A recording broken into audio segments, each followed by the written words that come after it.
We've begun the turn to Plato's dialogue, the Phaedo, and what I started doing last time was sketching the basic outlines of Plato's metaphysics. Not so much to give a full investigation of that, clearly we're not going to do that here, but just to provide enough of the essential outlines of Plato's metaphysical views so that we can understand the arguments that come up later in the Phaedo, basically all of which, or many of which, presuppose certain essential aspects about Plato's metaphysical views. The key point behind his metaphysics then was the thought that in addition to the ordinary empirical physical world that we're all familiar with, we have to posit the existence of a kind of second realm in which exist the Platonic, as they're nowadays called, the Platonic forms or Platonic ideas, the sort of thing that perhaps we might call or think of as abstract objects or abstract properties. And the reason for positing these things is because we're clearly able to think about these ideas, and yet we recognize that the ordinary physical world, although things may participate in them to varying degrees, we don't actually come across these objects or entities in the physical world, so that we can talk about things being beautiful to varying degrees, but we never come across beauty itself in the actual empirical world.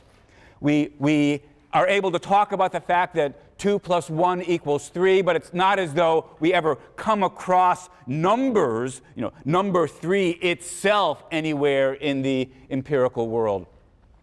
Further point that distinguishes the empirical world from this realm of Platonic ideal objects is that indeed there's something perfect about them. They don't change. In contrast, physical objects are constantly changing. Something might be short at one point and become tall at another point, ugly at one point and become beautiful, like the ugly duckling. It starts out ugly, becomes a beautiful swan. In contrast, justice itself never changes. Beauty itself never changes. We have the thought that these things are eternal and indeed beyond change, in contrast to the empirical world. In fact, if you start thinking more about the world from this perspective, the world we live in is crazy. It's almost insanely contradictory. Plato thinks of it as crazy in the way that a dream is. When you're caught up in the dream, you don't notice just how insane it all is. But if you sort of step back and reflect on it, let's see, I was eating a sandwich and suddenly the sandwich was the Statue of Liberty, except the Statue of Liberty was my mother and she's flying over the ocean, except she's really a piece of spaghetti. Like, that's how dreams are. And when you're in it, it sort of all makes sense, right? You get caught up, but you step back and say, that's just insane. Well, Plato thinks that the empirical world has something of that kind of insanity, something of that kind of contradictoriness built into it that we don't ordinarily notice. He's a basketball player, so he's really, really tall, except he's only 6 feet, so he's really, really short for a basketball player. This is a baby elephant, so it's really, really big, except it's a baby elephant, so it's really, really small. The world is constantly sort of rolling, this is a Platonic expression, rolling between sort of one form and the other, and it's hard to make sense of. In contrast, the mind is able to grasp the Platonic ideas, the Platonic forms, and they're stable, they're reliable, they're law-like, and we can grasp them, they don't change, they're eternal. That's, as I say, the Platonic picture. Now, it's not my purpose here to try to argue for or against Platonism with regard to abstract entities. As I suggested in talking about the example of math last time, it's not a silly view, even if it's not a view that we all take automatically, but in thinking about math, most of us are inclined to be Platonists. We all do believe something makes it true that 2 + 1 = 3, but it's not the fact that empirical objects, we don't do empirical experiments to see whether 2 + 1 = 3. Rather, we think our mind can grasp the truths about numbers. Plato thought everything was like that. Well, I'm not going to argue for and against that view, just wanted to sketch it so as to understand the arguments that turn on it. So for our purposes, let's suppose Plato was right about that and ask what follows. Well, Plato thinks what's going to follow is that we have some reason to believe in the immortality of the soul. As, again, as we indicated last time, the picture is that the mind, the soul, is able to grasp these eternal Platonic forms, the ideas. Typically, we're distracted from thinking about them by the distractions provided by the body, the desire for food, drink, sex, what have you, sleep. But by distancing itself from the body, the mind, the soul is able to better concentrate on the forms. And if you're good at that, if you practice while you're alive, separating yourself from the body, then when your body dies, the mind is able to go up to this Platonic heavenly realm and commune with gods and other immortal souls and think about the forms. But if you've not separated yourself from the body while in life, if you're too enmeshed in its concerns, then upon the death of your body, your soul will get sort of sucked back in, reincarnated perhaps in another body. If you're lucky, as another person. If you're not so lucky, as a pig or a donkey or an ant or what have you. So your goal, Plato says, your goal should be in life to practice death, to separate yourself from your body. And because of this, Socrates, who's facing death, isn't distressed at the prospect, but happy. He's happy that the final separation will take place and he'll be able to go to heaven. The dialogue ends, of course, with the death scene. Socrates has been condemned to death by the Athenians, and it ends with his drinking the hemlock, not distressed, but rather sort of joyful. And the dialogue ends with one of the great moving death scenes in Western civilization. And as Plato says, let's get the quote here exactly right, "Of all those we have known, he was the best and also the wisest and the most upright." Just before the death scene, there's a long myth, which I draw your attention to, but I don't want to discuss in any kind of detail. Plato says it's a story, it's a myth. He's trying to indicate that there are things that we can't really know in a scientific way, but we can glimpse. And the myth has to do with these sort of pictures I was just describing, where we don't actually live on the surface of the earth, sort of in the light, but rather live in certain hollows in the dark, where we're mistaken about the nature of reality. Some of you who are maybe familiar with Plato's later dialogue, The Republic, may recognize, at least what seems to me, what we have here is a foreshadowing of the myth of the cave, or the allegory of the cave, which Plato describes there as well. Our concern is going to be the arguments that make up the center of the dialogue. Because in the center of the dialogue, before he dies, Socrates is arguing with his friends. Socrates is saying, look, I'm not worried, I'm going to live forever. And his disciples and friends are worried whether this is true or not. And so the heart of the dialogue consists of a series of arguments in which Socrates attempts to lay out his reasons for believing in the immortality of the soul. And that's going to be our concern. What I'm going to do is basically run through my attempt to reconstruct, my attempt to lay out the basic ideas from this series of 4 or 5 arguments that Plato gives us. I'm going to criticize them. I don't think they work, though I want to remark before I turn to them that in saying this, I'm not necessarily criticizing Plato. As we'll see, some of the later arguments seem to be deliberately aimed at answering objections that we can raise to some of the earlier arguments. And so it might well be that Plato himself recognized that the initial arguments aren't as strong as they need to be. Plato wrote the dialogues as a kind of learning device, as a tool to help the reader get better at doing philosophy. They don't necessarily represent in a kind of systematic fashion Plato's worked out axiomatic views about the nature of philosophy. It could be that Plato's deliberately putting mistakes in earlier arguments so as to encourage you to think for yourself, oh, well, here's a problem with this argument. Here's an objection with that argument. Some of these Plato then may address later on. But whether or not he does address them, we're not doing Plato any honor. We're not doing him any service if we limit ourselves to simply trying to grasp, here's what Plato thought. We could do the history of ideas and say, here's Plato's views, aren't they interesting? Notice how they differ from Aristotle's views, aren't they interesting? And move on like that. But that's not what the philosophers wanted us to do. The great philosophers had arguments that they were putting forward to try to persuade us of the truths of their positions. And the way you show respect for a philosopher is by taking those arguments seriously and asking yourself, do they work or not? So, whether or not the views that are being put forward in Socrates' mouth are the considered reflective judgments of Plato or not, for our purposes, we can just act as though they were the arguments being put forward by Plato, and we can ask ourselves, do these arguments work or don't they?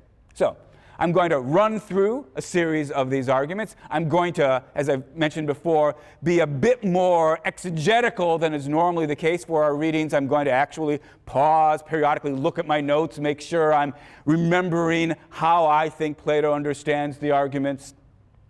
Of course, since the dialogue is indeed a dialogue, we don't always have the arguments laid out with a series of premises and conclusions, and so it's always a matter of interpretation.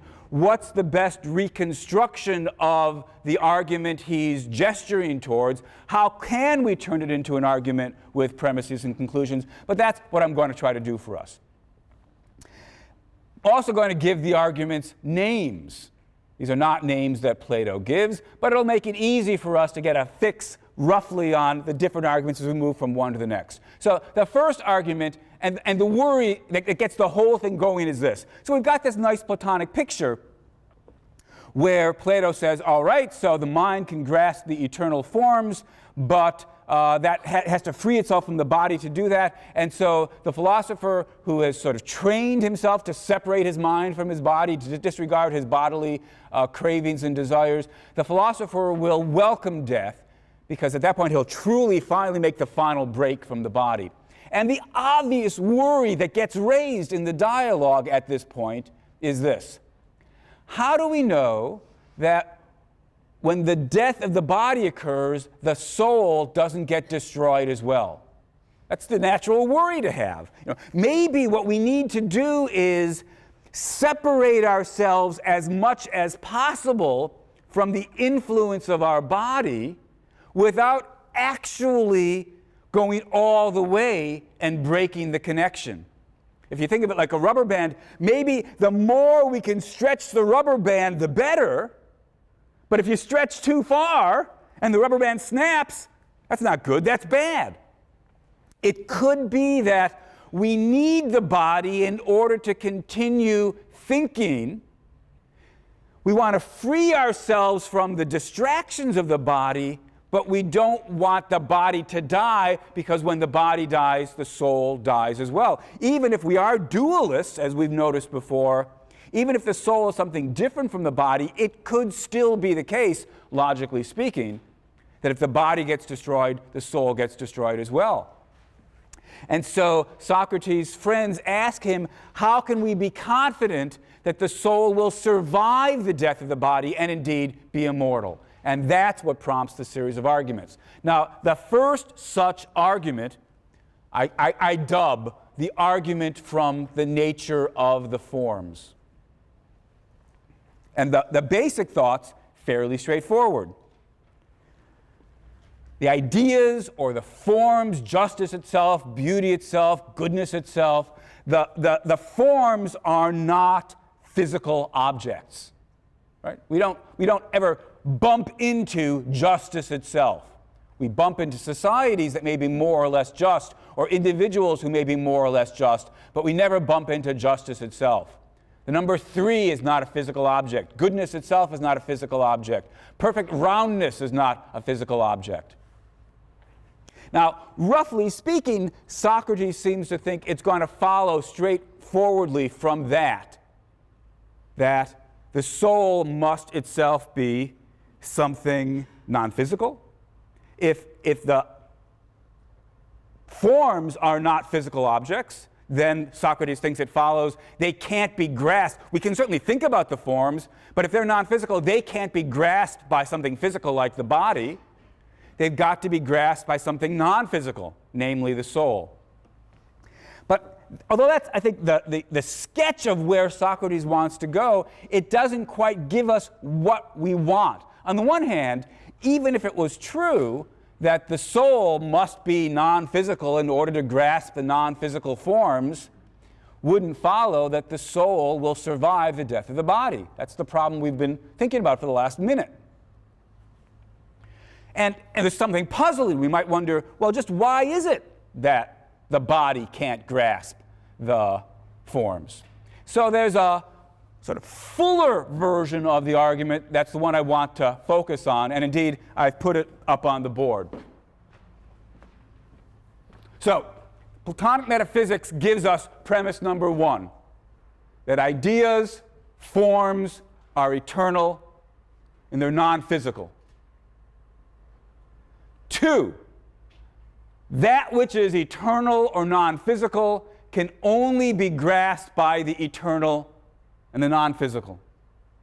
Suppose we had both of those. It would seem to give us 3, the conclusion we want. That which grasps the ideas or the forms must be eternal or non-physical. What is it that grasps the ideas or the forms? Well, that's the soul. If that which grasps the ideas or forms must be eternal or non-physical, well, one thing we're going to get is, since that which grasps the forms must be non-physical, the soul's not the body. Since that which grasps the ideas or forms must be eternal or non-physical, it's eternal. It's immortal. All right, let's look at this again more carefully.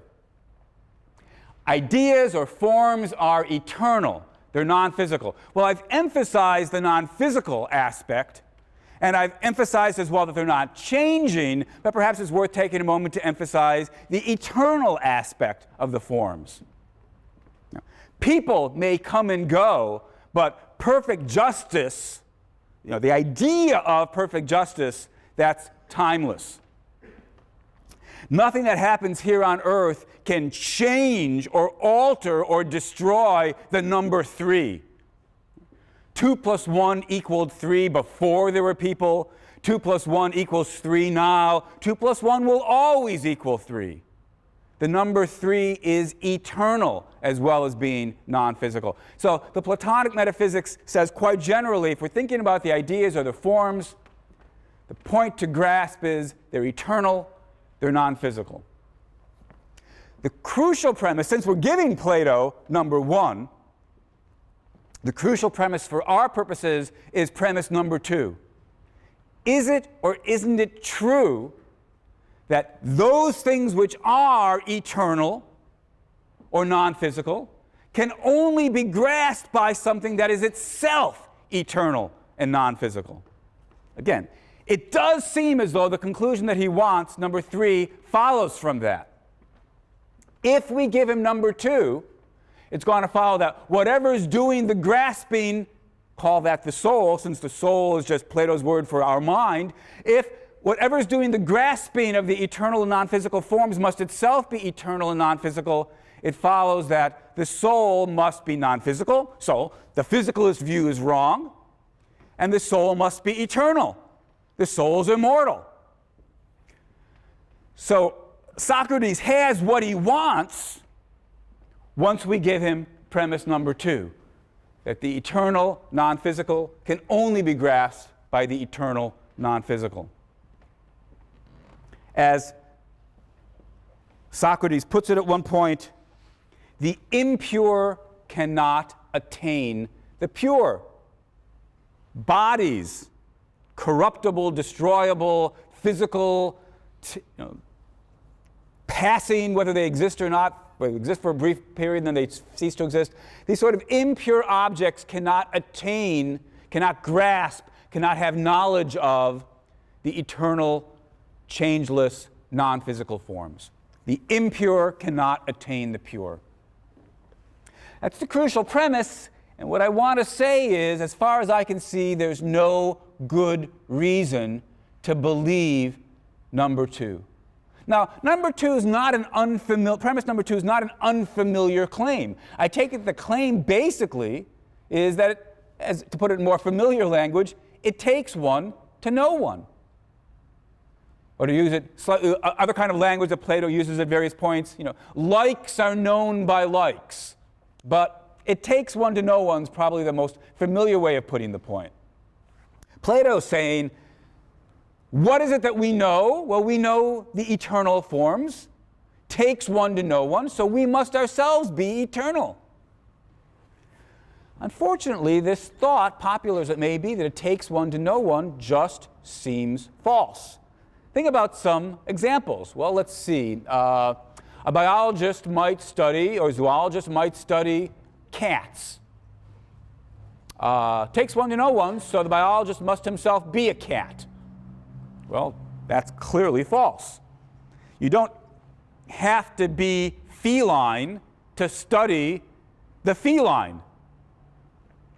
Takes one to know one, so you can't be a Canadian and study Mexicans because it takes one to know one. Well, that's just clearly stupid. Of course, the Canadians can study the Mexicans and the Germans can study the French. It does not take one to know one. To understand the truths about the French, you do not yourself need to be French. Or take the fact that some doctors study, dead bodies.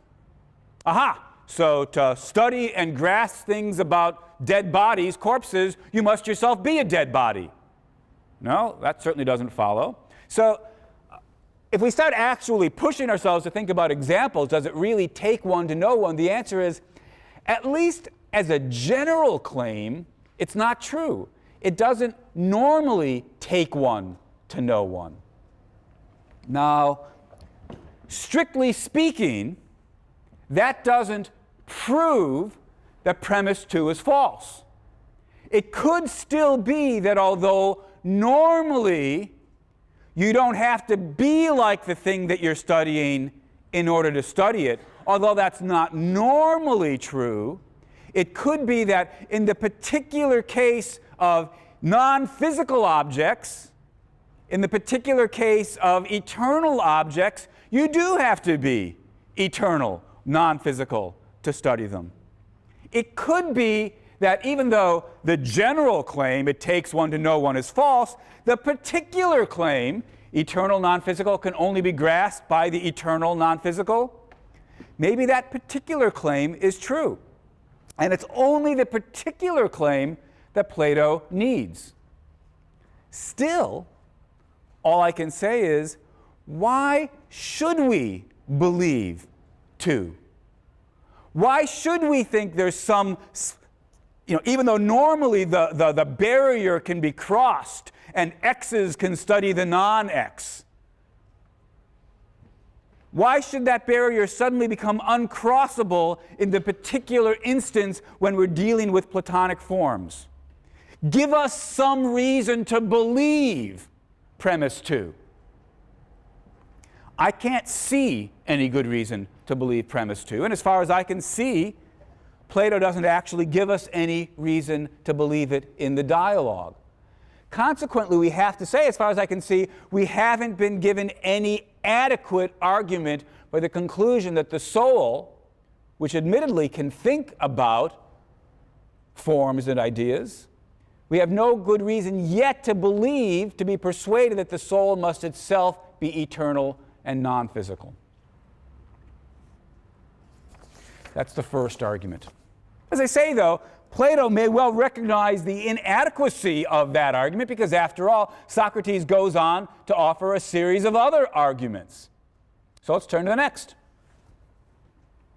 I call the second argument the argument from recycling. not the best label, I suppose, but I've never been able to come up with a better one. And the basic idea is, well, that parts get reused. Things move from one state to another state and then back to the first state. So, for example, to give an example that Plato actually gives in the dialogue, we are all awake now, but previously we were asleep. We went from being in the realm of the asleep to being in the realm of the awake, and we're going to return from the realm of the awake back to the realm of the asleep, and over and over and over again. Hence, recycling.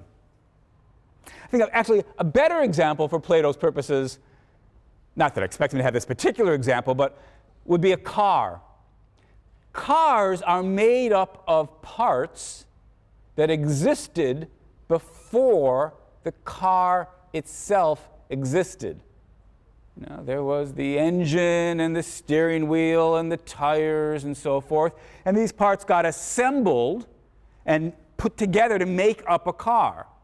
So the parts of the car existed prior to the existence of the car itself. And the time's going to come when the car will cease to exist, but its parts will still be around. Right? It'll get taken apart for parts, sold for parts. There will be the distributor cap, and there will be the tires, and there will be the carburetor, there will be the steering wheel. Hence, the name that dubbed the argument from recycling. That's the nature of sort of reality for Plato. Things, and it seems like a plausible enough view, things come into being by being composed of previously existing parts. And then when those things cease to have the form they had, the parts get used for other purposes. They get recycled. If we grant that to Plato, he thinks we've got an argument for the immortality of the soul. Because after all, what are the parts that make us up? Well, there's the various parts of our physical body, but there's also our soul. Remember, as I said in introducing the Phaedo, Plato doesn't so much argue for the existence of something separate, the soul, as presuppose it. His fundamental concern is to try to argue for the immortality of the soul. So he's just helping himself to the assumption that there is a soul. It's one of the parts that that goes up into making us up. Goes into making us up. It's one of the pieces that constitutes us. Given the thesis about recycling, then we have reason to believe the soul will continue to exist after we break. Right? Even after our deaths, our parts will continue to exist. Our body continues to exist even after our death. Our soul will continue to exist. Well, there's a problem with the argument from recycling, and it's this. Even if the recycling thesis shows us that we're made up of something that existed before our birth, and that some kinds of parts are going to have to exist after our death, we can't conclude that the soul is one of the parts that's going to continue to exist after our death. But consider some familiar facts about human bodies. As we nowadays know, human bodies are made up of atoms. And it's certainly true that the atoms that make up my body existed long before my body existed.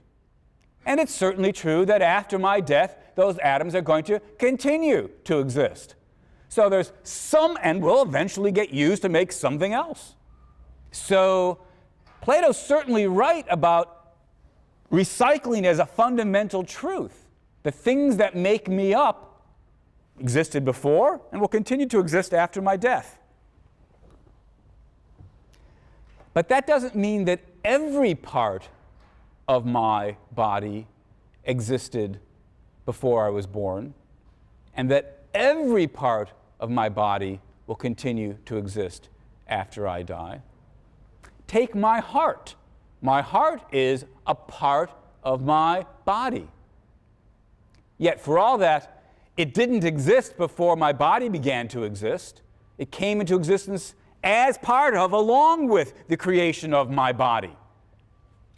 And it won't continue to exist, at least not very long, after the destruction of my body. There'll be a brief period in which, as a cadaver, I suppose, my heart will continue to exist, but eventually my body will decompose. We certainly wouldn't have any grounds to conclude my heart is immortal, will exist forever. That just seems wrong. So even though it's true that some kind of recycling takes place, we can't conclude that everything that's now a part of me will continue to exist afterwards. Because it might not have been one of the parts, one of the fundamental parts from which I'm built. Like the heart. And if that's right, if there can be parts that I have now that weren't one of the parts from which I was made, there's no particular reason to think it's going to be one of the parts that's going to continue to exist after I die. Once we see that kind of worry, we have to see, look, same thing could be true for the soul. Even if there is an immortal soul, even if there is a non-physical soul that's part of me, we don't yet have any reason to believe that it's one of the fundamental building blocks that were being recycled. We don't have adequate reason to conclude that it's something that existed before I was put together. It's something that will be recycled and continue to exist after I fall apart, after my body decomposes, after I'm separated from my body, what have you. Even if recycling takes place, we don't have any good reason yet to believe that the soul is one of the recycled parts.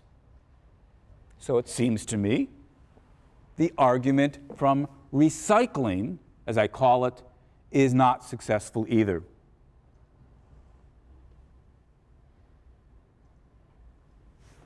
Now, as I say, at many times when you read the dialogue of this or other dialogues by Plato, it seems as though he's fully cognizant of the objections that at least an attentive reader will raise about earlier stages of the argument. Because sometimes the best way to understand a later argument is to see it as responding to the weaknesses of earlier arguments. And I think that's pretty clearly what's going on in the very next argument that comes up in the dialogue. The objection I just raised, after all, to the argument from recycling said, in effect, even though some kind of recycling takes place, not all my parts get recycled, because not all of my parts were among the pre-existing constituent pieces from which I'm built up. We don't have any particular reason to think my heart's one of the prior existing pieces. We don't have any good reason to assume that my soul's one of the prior existing pieces. Well, Plato's very next argument attempts to persuade us that indeed we do have reason to believe that the soul is one of the prior existing pieces. And this argument is known as the argument from recollection. The idea is he's going to tell us certain facts that need explaining, and the best explanation involves a certain fact about recollecting, or a certain claim about recollecting or remembering, but we can only remember, he thinks, in the relevant way if our soul existed before the birth of our body, before the creation of our body. All right, what's the crucial fact? Well, let's start by, Plato starts by telling us, reminding us of what it is to remember something, or perhaps a better word would be what it is to be reminded of something by something else that resembles it but is not the thing it reminds you of. I might have a photograph of my friend Ruth. And looking at the photograph reminds me of Ruth. It brings Ruth to mind. I start thinking about Ruth. I remember various things I know about Ruth. The photograph is able to do that, is able to trigger these thoughts. But of course, the photograph is not Ruth. Right? Nobody who's thinking clearly would confuse the photograph with my friend, but the photograph resembles Ruth. It resembles Ruth well enough to remind me of her. And interestingly, it can do that even if it's not a very good photograph. You might hold up the photograph and I might say, gosh, that really doesn't look very much like Ruth, does it? Even though I see that it is a photograph of Ruth. It reminds me of her. Now, how could it be that a photograph reminds me of my friend? Well, this isn't some deep mystery. Presumably the way it works is, as I just said, it looks sort of like her. It doesn't have to look very much like her. It looks sort of like her. Your young brother or sister, my little children, can draw pictures of family members that barely look like family members. My niece drew a picture of my family once when she was 3. Didn't look very much like us at all, but we could sort of see the resemblance in a vague kind of way, right? So it's got to look at least somewhat like the missing friend. But that's not enough.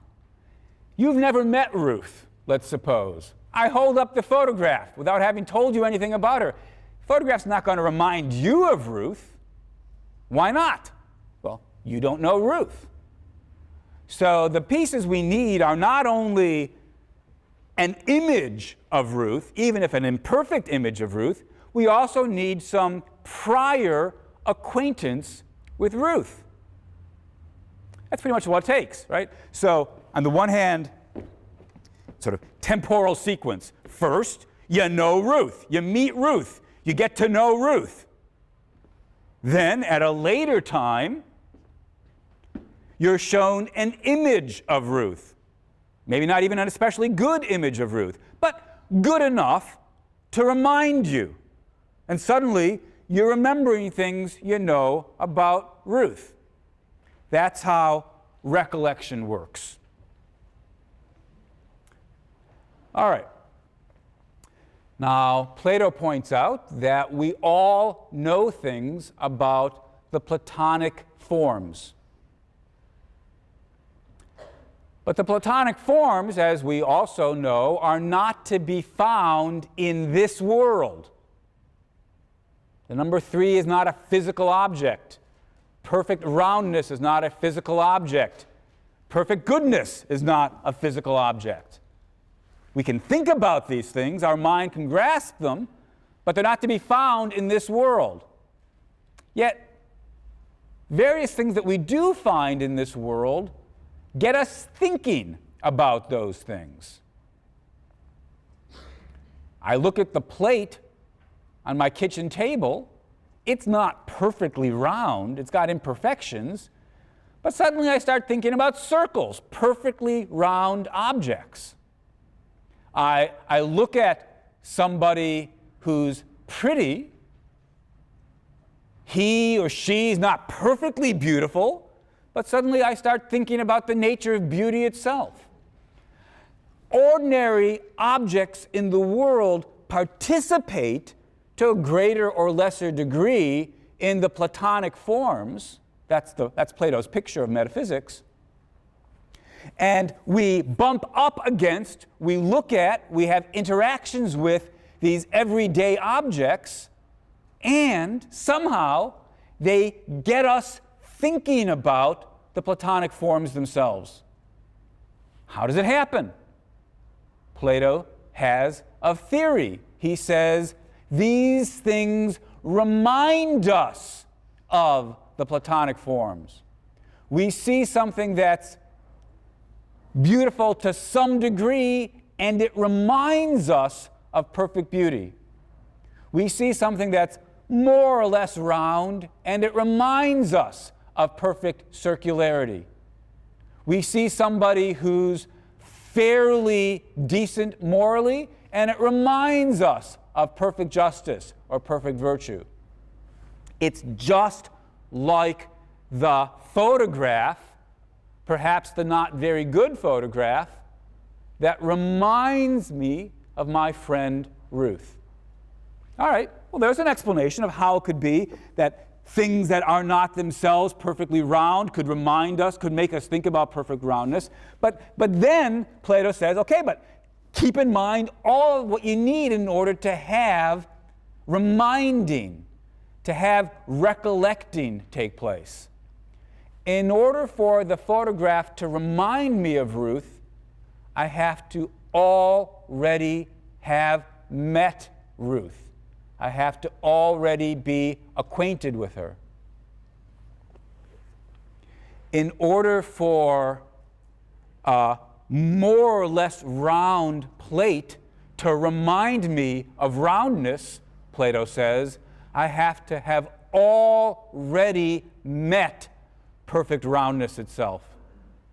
In order for a more or less just society to remind me of justice itself, so that I can start thinking about the nature of justice itself, I have to somehow have already been acquainted with perfect justice. But how and when did it happen? Not in this life, not in this world. In this world, nothing is perfectly round. Nothing is perfectly beautiful. Nothing is perfectly just. So it's got to have happened before. If seeing the photograph of my friend now can remind me of my friend, it's got to be because I met my friend before. If seeing things that participate in the forms remind me of the forms, it's got to be because I've met or been acquainted with directly with the forms before. But you don't bump up against, you don't meet, you don't see or grasp or become directly acquainted with the forms in this life. So it's got to have happened before this life. That's Plato's argument. Plato says, thinking about the way in which we grasp the forms helps us to see that the soul must have existed before birth. In the Platonic heavenly realm, directly grasping, directly communing with, directly understanding the forms. It's not taking place in this life, so it has to have happened before. Well, look, now we've got the kind of argument we were looking for. Earlier, the objection was we had no good reason to think the soul was one of the building blocks from which we're composed. We have no good reason to think it's one of the pieces that was around before our body got put together, before our birth. Socrates says, no, on the contrary. We do have reason, based on the argument from Recollection, to conclude that the soul was around before we were born.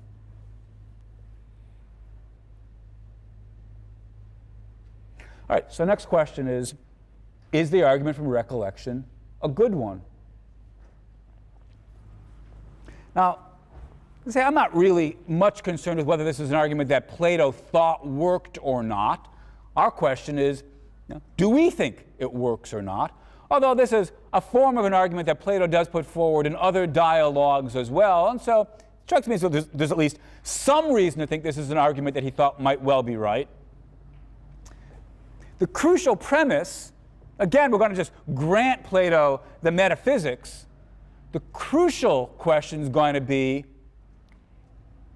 is it right that in order to explain how it is we could have knowledge of the forms now, that we have to appeal to a prior existence in which we had direct acquaintance.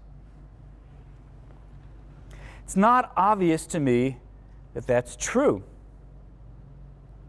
It's not obvious to me for a couple of reasons. One question is this: is it really true that in order to think about the perfectly straight, I must have somehow, somewhere, at some point, come up against, had direct knowledge of, the perfectly straight?